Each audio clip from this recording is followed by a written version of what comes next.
இறுதியாக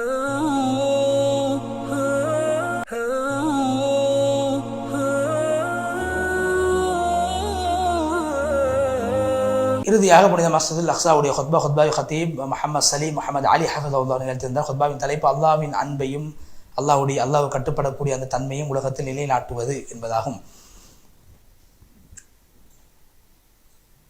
ஹுத்பாவுடைய ஆரம்பத்திலே அவர்கள் நபி ஸல்லல்லாஹு அலைஹி வஸல்லம் அல்லாஹ்வுடைய ஒரு ஹதீஸ் குத்ஸியை சொன்னார்கள்.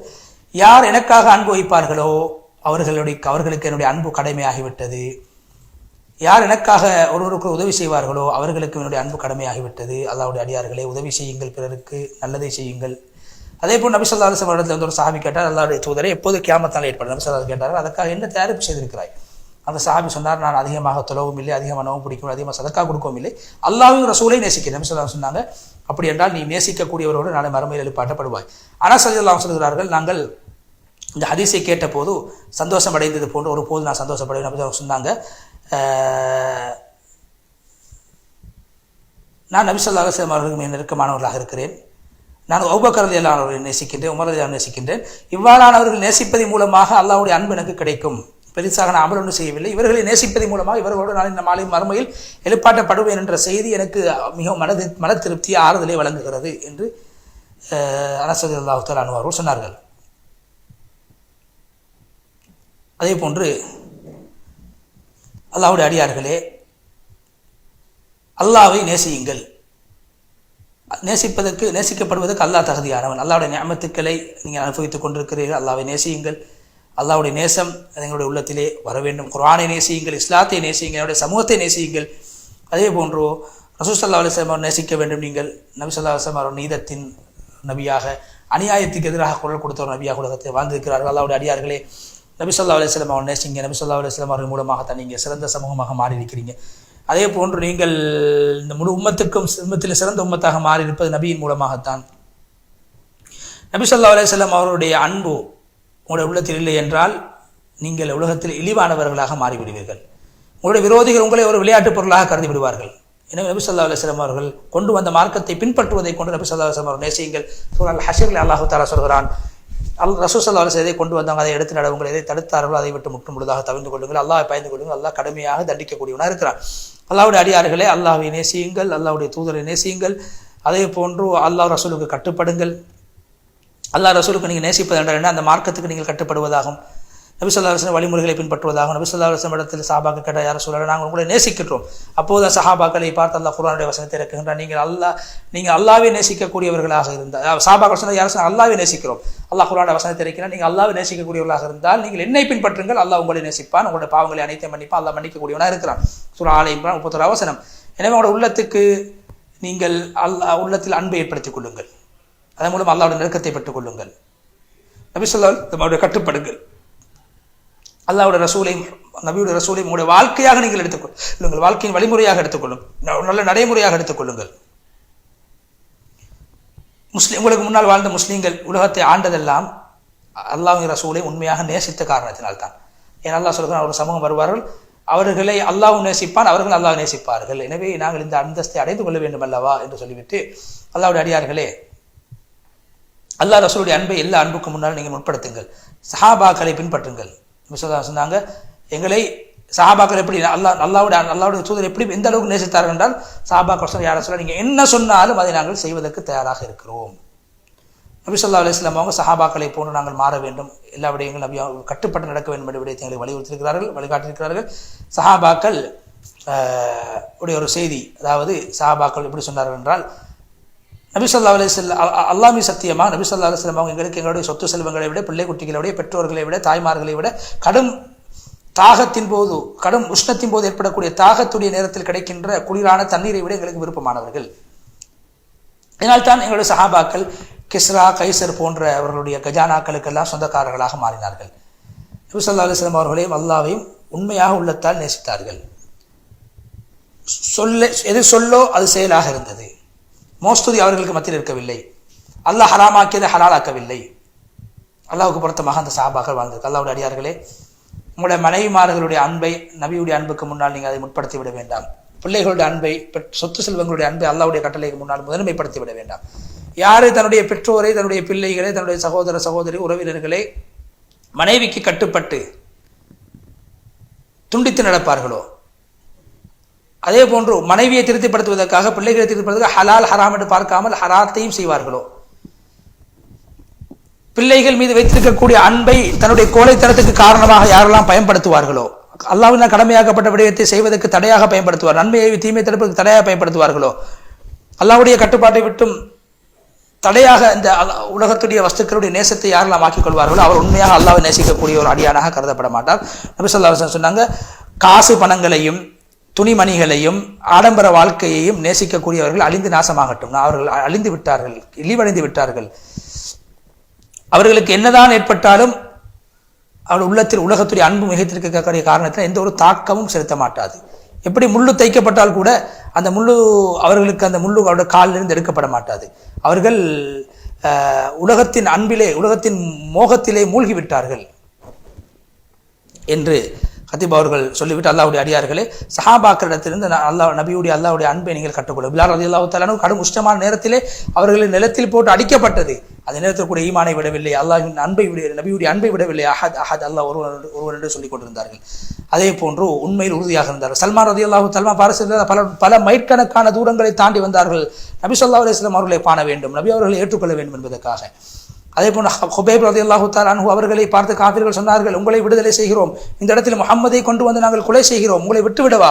அவர்கள் சொன்னார், இல்லை, முஹம்மது ஸல்லல்லாஹு அலைஹி வஸல்லம் அவர்களுக்காக நான் எதையும் செய்வோம், நான் மரணித்தாலும் பரவாயில்லை, நபி ஸல்லல்லாஹு அலைஹி வஸல்லம் வாழ வேண்டும் என்று சொன்னார்கள். சஹாபாக்களுடைய வாழ்க்கையில் எப்படி சஹாபாக்கள் நபி ஸல்லல்லாஹு அலைஹி வஸல்லம் நேசித்தார் என்ற விடயம் தெளிவாக கூறப்பட்டிருக்கிறது. அந்த விடயங்கள் நாங்கள் எங்களுடைய வாழ்க்கையில் கடைபிடிக்க வேண்டும். கஸாவுடைய இந்த யுத்தம் எங்களுக்கு மிகப்பெரிய பாடங்களை தருகிறது. அல்லாஹ் ரசூலை நேசிக்கின்ற விடயத்திலே எப்போது இந்த எங்களுடைய கஸா மக்கள் சுன்னத்தை பின்பற்றி நடக்கிறார்களோ அப்போதெல்லாம் அவர்கள் அல்லாஹ்வையும், அதாவது இந்த எங்களுடைய மக்கள் நபி ஸல்லல்லாஹு அலைஹி வஸல்லம் அவர்களுக்கு ஏற்பட்ட சோதனைகளை போன்று எங்களுடைய சமூகம் சோதிக்கப்பட்டு கொண்டிருக்கிறார்கள்.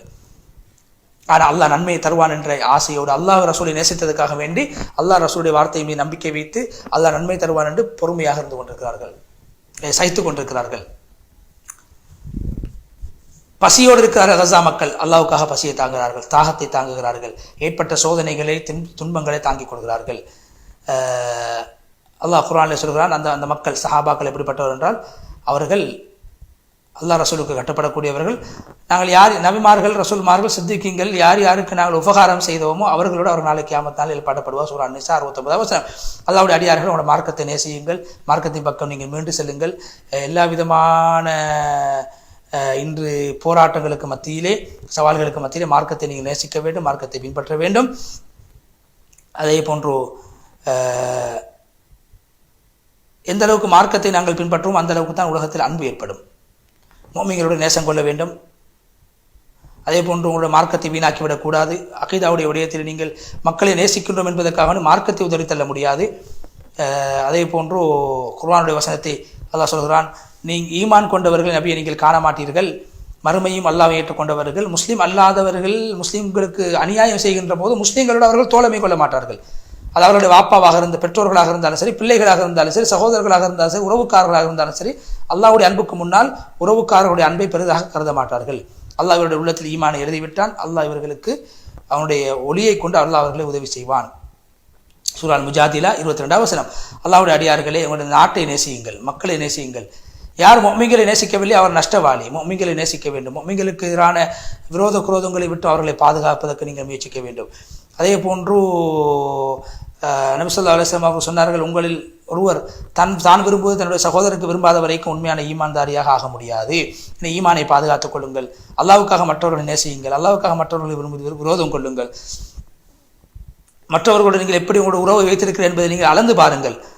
யார் அல்லாஹ்வுக்காக நேசம் கொள்வார்களோ, அல்லாஹ்வுக்காக வெறுப்பார்களோ, அல்லாஹ்வுக்காக கொடுப்பார்களோ, அல்லாஹ்வுக்காக தடுப்பார்களோ அவர்களுடைய ஈமான் பரிபூர்ணம் அடைந்து விட்டது என்ற ஹதீஸை சொல்லி ஹதீப் அவர்கள், அல்லாஹ்வுடைய அடியார்களே, உங்களுடைய இன்று என்னுடைய முஸ்லீம்களுடைய இரத்தங்கள் ஓட்டப்படுகிறது, உடைமைகள் உயிருக்கெல்லாம் சேதங்கள் செய்யப்படுகின்றன. இந்த சந்தர்ப்பத்தில் நாங்கள் இவ்வாறானவர்களுக்கு நாங்கள் உதவி செய்ய முன்வர வேண்டும், நலவுகளை செய்ய முன்வர வேண்டும். முடிந்த அளவு நாங்கள் ஷர்றுகளை கெடுதிகளை விட்டவர்களை நாங்கள் பாதுகாப்பதற்கு முயற்சி செய்ய வேண்டும். இந்த அன்பின் மூலமாக சொர்க்கத்துடைய கதவை நீங்கள் தட்டுங்கள், உங்களுடைய ஈமானை உறுதிப்படுத்திக் கொள்ளுங்கள். நபி ஸல்லல்லாஹு அலைஹி வஸல்லம் சொன்னாங்க, நீங்கள் ஒரு ஈமான் கொள்ளும் வரைக்கும் சொர்க்கம் செல்ல மாட்டீர்கள். நீங்கள் ஒருவருக்கு ஒரு பரஸ்பரம் அன்பு கொள்ளும் வரைக்கும் உங்களால் ஈமான் கொள்ள முடியாது என்று சொல்லி ஹத்தீப் அவர் ஹுத்பாவுடைய முதல் பகுதியை முடித்துவிட்டு இரண்டாவது பகுதி அல்லாஹ்வுக்கு வந்து ஸலவாத்து ஸலாம் சொன்னது, அல்லாஹ்வுடைய அடியார்களே, எங்களை சில பேர்களை நேசிக்க வேண்டும். எங்களுக்கு மத்திய பரஸ்பரம் சகோதரத்துவம் ஏற்பட வேண்டும், அன்பு ஏற்பட வேண்டும், ஒற்றுமை ஐக்கியம் ஏற்பட வேண்டும், உண்மையான அன்பு ஏற்பட வேண்டும். எங்களுடைய முஸ்லீம்களுடைய விடயத்திலே உங்களுடைய அன்பு எங்கே இருக்கிறது? நீங்கள் உண்மையிலே முஸ்லீம்களை நேசிக்கின்றீர்களா? முஸ்லீம்கள் நடக்கக்கூடிய விடயங்களை பார்த்து கொண்டா இருக்கிறீர்கள்? எங்கே ரஹ்மத், எங்கே மனிதநேயம், எங்கே ஒரு முஸ்லீமுக்கு நாடக்கூடிய நலவு எங்கே? நபி ஸல்லல்லாஹு அலைஹி வஸல்லம் அவங்க சொன்னார்கள், அல்லாஹ்வே சத்தியமாக ஒரு மனிதன் தனக்கு நேசிப்பதை தனக்கு விரும்பக்கூடிய ஒன்றை மற்றவர்களுக்கு விரும்பாத வரைக்கும் உண்மையான முஃமினாக ஆக முடியாது என்று ஹத்தீப் அவர் சொல்லி, அல்லாஹ்வுடைய அடியார்களே, உங்களுடைய மனைவிமார்களை நேசியுங்கள், அவர்களுக்கு உபகாரம் செய்யுங்கள், அநியாயம் செய்ய வேண்டாம், பிள்ளைகளை நேசியுங்கள், பெண்களை நேசியுங்கள், அவர்களுக்கு உபகாரம் செய்யுங்கள், நலவு செய்யுங்கள். எந்த பெண்கள் நலவுக்கு காரணமாக இருக்க அந்த பெண்களுக்கு அல்லாஹ் ரஹ்மத் செய்வானாக என்று துஆ செய்த அல்லாஹ்வுடைய அடியார்களே, உறவினர்களே, உங்களுக்கு மத்தியில் உறவுகளை வளர்த்துக் கொள்ளுங்கள், சகோதரத்துவத்தை வளர்த்துக் கொள்ளுங்கள், உங்களுடைய உறவை பெரிதாக மதித்து கண்ணியப்படுத்திக் கொள்ளுங்கள், கண்ணியமாக வாழ்ந்து கொள்ளுங்கள். அறிந்து கொள்ளுங்கள், இந்த அன்பு என்பது ஈமானுடைய அடையாளத்தில் ஒன்றாகும். அல்லாஹ்வை பயந்து கொள்ளுங்கள், உங்களுடைய அன்பை வளர்த்துக் கொள்ளுங்கள், மற்றவர்களுக்கு உபகாரம் செய்யுங்கள், அல்லாஹ்வை நேசியுங்கள், நபியை நேசியுங்கள். அல்லாஹ் முஃமினை, நீங்கள் அல்லாஹ்வை முஃமின்களையும் ரசூல் ஸல்லல்லாஹு அலைஹி வஸல்லம் அவர்களை உண்மையாக நேசியுங்கள்.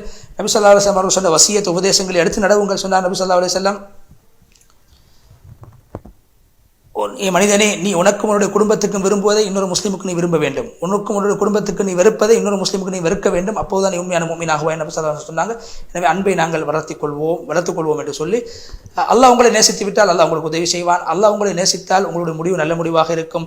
அல்லாஹ் உங்களை நேசித்தால் அல்லாஹ் உங்களோடு அவனுடைய ரஹ்மத்துக்களை சொரிந்து உங்களோடு அல்லாஹ் ஆகிவிடுவான். ஒரு உம்மத்து உங்களை அழிக்க வந்தாலும் உங்களை யாராலும் அழிக்க முடியாது. அல்லாஹ்வுடைய ரசூலுடைய அன்பை நீங்கள் உலகத்திலே பரப்புங்கள், உங்களுடைய வாழ்க்கையிலே நடைமுறைப்படுத்தி காட்டுங்கள். அல்லாஹ் ரசூலுடைய அன்புக்கு முன்னால் வேறு எந்த அன்பையும் நீங்கள் முற்படுத்த வேண்டாம். நபி ஸல்லல்லாஹு அலைஹி வஸல்லம் சுன்னத்துக்களை அக்லாக்குகளை பின்பற்றுங்கள். அல்லாஹ் உங்களுக்கு ஏற்பட்ட இந்த சோதனைகள் இல்லாமல் ஆக்கி விடுவான். அநியாயக்காரர்கள் அநியாயங்களை விட்டு அல்லாஹ் உங்களை பாதுகாப்பான். உங்களை பசியை கொண்டும் உங்களை பயத்தை கொண்டு அல்லாஹ் சோதிக்க மாட்டான். எனவே அல்லாஹ்வின் பக்கம் வாருங்கள், அல்லாஹ்வின் பக்கம் விரையுங்கள், அல்லாஹ்வை கண்ணியப்படுத்துங்கள், அல்லாஹ்வுடைய தூதரை கண்ணியப்படுத்துங்கள். உங்களுடைய மஸ்ஜித் அக்ஸாவை விட்டு நீங்கள் வெளியேற வேண்டாம். இதை நீங்கள் பராமரிக்க வேண்டும், இதை நீங்கள் பாதுகாக்க வேண்டும், இந்த விஷயத்தில் கவனம் செலுத்த வேண்டும். நீங்கள் உங்களுடைய மார்க்கத்தை நேசிப்பதும் இந்த அக்ஸாவை நேசிப்பதும் இது அல்லாஹ்வோடு செய்யக்கூடிய மிக முக்கியமான ஒரு ஒப்பந்தம், வியாபாரமாகும் என்று சொல்லி அல்லாஹ்வுடைய அடியார் நபி ஸல்லல்லாஹு அலைஹி வஸல்லம் சொன்னார்கள். ஒரு மனிதன் நபியிடத்தில் வந்த ஒரு மனிதர் சொன்னார், யார சொல்ல, ஒரு மனிதர் ஒரு சமூகத்தை நேசிக்கிறார், அந்த மக்களுக்கு வாழக்கூடிய மக்களை நேசிக்கிறார் என்று சொன்னபோது நபி ஸல்லல்லாஹு அலைஹி வஸல்லம் சொன்னாங்க, ஒரு மனிதன் யாரை உலகத்தில் நேசிப்பாரோ அவர்களோடு நாளை மறுமையில் எழுப்பாட்டப்படுவார் என்று சொன்னார் நபி ஸல்லல்லாஹு அலைஹி வஸல்லம் அவர்கள். எனவே ஹதீஸிலே வந்திருக்கிறது, யார் அல்லாஹ்வை சந்திக்க விரும்புவாரோ அல்லாஹ் அவரை சந்திக்க விரும்புவான், யார் அல்லாஹ்வை சந்திக்க விரும்பவில்லையோ அல்லாஹ் அவரையும் சந்திக்க விரும்ப மாட்டான் என்ற அந்த ஹதீஸை சொல்லி முழுமையாக ஹதீப் முஹம்மது சலீம் ஹஃபிதஹுல்லாஹ் அவர்கள் புனித மஸ்ஜித் அக்ஸாவுடைய ஹுத்பா விட்டு விடைபெற்று சென்றார். அந்த அடிப்படையில் தினத்திலே புனித மஸ்ஜித் ஹராத்துடைய மக்கா முக்கர்ரமாவுடைய ஹுத்பா, ஏகத்துவத்தை நாங்கள் பாதுகாக்கணும், ஒரு கொள்கையை நாங்கள் பாதுகாத்துக் கொள்ள வேண்டும், ஷிர்க் போன்ற விடயங்களில் எங்களை நாங்கள் ஆளாக்கிவிடக்கூடாது, நாங்கள் ஷிர்க்கை விட்டு எங்களுடைய ஈமானை பாதுகாத்துக் கொள்ள வேண்டும் என்று சொன்னால், எனக்கு அல்லாஹ் தஆலா எங்களுடைய ஈமானை பாதுகாத்து ஈமான் உறுதியை வழங்க வேண்டும் என்று துஆ செய்து கொள்கிறோம். அதே போன்று இரண்டாவது ஹுத்பாவில் ஹத்தீப் அவர்கள் வதந்திகளை நாங்கள் பரப்பக்கூடாது, வதந்திகளை நம்பக்கூடாது, வதந்திகளை நாங்கள் செய்திகள் வருகின்ற போது எவ்வாறு நடந்து கொள்ள வேண்டும் என்று அழகாக முன்வைத்தார்கள். எனவே நாங்கள் தகவல்களை மிக அழகாக முறையாக நாங்கள் பகிர வேண்டும். யாருடைய மனதையும் புண்படுத்தக்கூடியதாக என்னுடைய தகவல்கள், என்னுடைய கருத்துக்கள், என்னுடைய எழுத்துக்கள் இருக்கக்கூடாது என்பதை ஞாபகப்படுத்திக் கொள்கிறோம். மூன்றாவது ஹுத்பாவில் ஹத்தீப் அவர்கள் நபி ஸல்லல்லாஹு அலைஹி வஸல்லம் அவர்களையும் அல்லாஹ்வை நேசிப்பது என்பது உலகத்தில் அல்லாஹ்வுடைய நேசம் உண்டாகுவதற்கு காரணமாக அமையும் என்றார். எனவே நபி ஸல்லல்லாஹு அலைஹி வஸல்லம் அவர்கள் பிறந்த மாதத்தில் இருக்கும், நபி ஸல்லல்லாஹு அலைஹி வஸல்லம் அவர்களை அதிகமாக நேசிப்போம், அல்லாஹ்வை நேசிப்போம், அல்லாஹ்வுடைய அன்பையும் நேசத்தையும் ரஹ்மத்தையும் பெற முடியும் என்று சொல்லி நேரமாக ஹுத்பாக்களை பார்த்துக் கொண்டிருக்கக்கூடிய நேர்களாகி உங்களுக்கும் அல்லாஹ் ரஹ்மத் செய்ய வேண்டும் என்று துஆ செய்து, நிகழ்ச்சி தயாரிப்பாளர் சகோதரர் ரிஸ்வான் அவர்களுக்கும் தொழில்நுட்ப பொதுவியாளர் சகோதரர் ஷர்ஃபான் அஹ்மத் அவர்களுக்கும் எங்களுடைய நன்றிகளை நாங்கள் தெரிவித்து அவர்களுக்கும் துஆ செய்து இன்னும் ஒரு மனாபிர் இஸ்லாம் நிகழ்ச்சியினூடாக மீண்டும் இன்ஷா அல்லாஹ் உங்கள் அனைவரை சந்திக்கும் வரை விடைபெற்றுச் செல்கிறோம். வ ஆகிரு தஅவானா அல்ஹம்துலில்லாஹி ரப்பில் ஆலமீன். வஸ்ஸலாமு அலைக்கும் வரஹ்மத்துல்லாஹி வபரகாத்துஹு.